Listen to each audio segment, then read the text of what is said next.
సుమన్ టీవీలో మీ personal and business promotions కోసం కింది నెంబర్కి కాంటాక్ట్ చేయండి. స్నేహితుల విహారయాత్రలు విషాదంగా మారుతున్నాయి. వేసవి నుంచి ఉపశమనం పొందేందుకు జలాశయాలు, బీచ్లకు వెళ్తున్న యువకులు ప్రమాదవశాత్తు నీటిలో మునిగి మృత్యువాత పడి కన్నవారికి కడుపుకోత మిగులుస్తున్నారు. తాజాగా బాపట్ల శివారు నల్లమడ వాగులో యువకులు గల్లంతయ్యారు. స్నానం కోసం నదిలోకి దిగి కొట్టుకుపోయారు.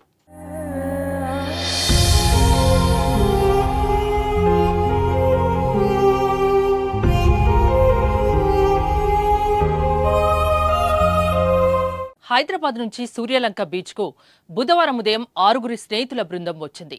బీచ్లో వారంతా సరదాగా గడిపి తిరుగు పయనమయ్యారు.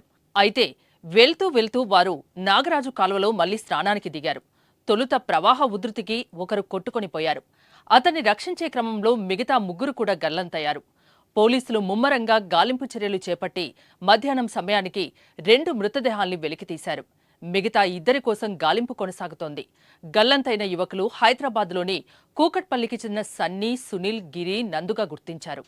సముద్రంలో ఉప్పు నీటితో స్నానం చేసిన వారు మంచినీటితో స్నానం చేయాలనే ఉద్దేశంతో మరోసారి నాగరాజు కాలువలోకి దిగారు. కొత్త ప్లేసు లోతు అంచనా వేయలేకపోవడంతో వారు ప్రమాదానికి గురయ్యారు. సముద్రంలోకి నీరు ప్రవహించే మార్గం కావడంతో కాలువ లోతుగా ఉంటుందని స్థానికులు తెలిపారు. చేతికి అందొచ్చిన కొడుకులు చనిపోవడంతో తల్లిదండ్రుల రోదన మిన్నంటింది. వారు కన్నీరు మున్నీరవుతున్నారు.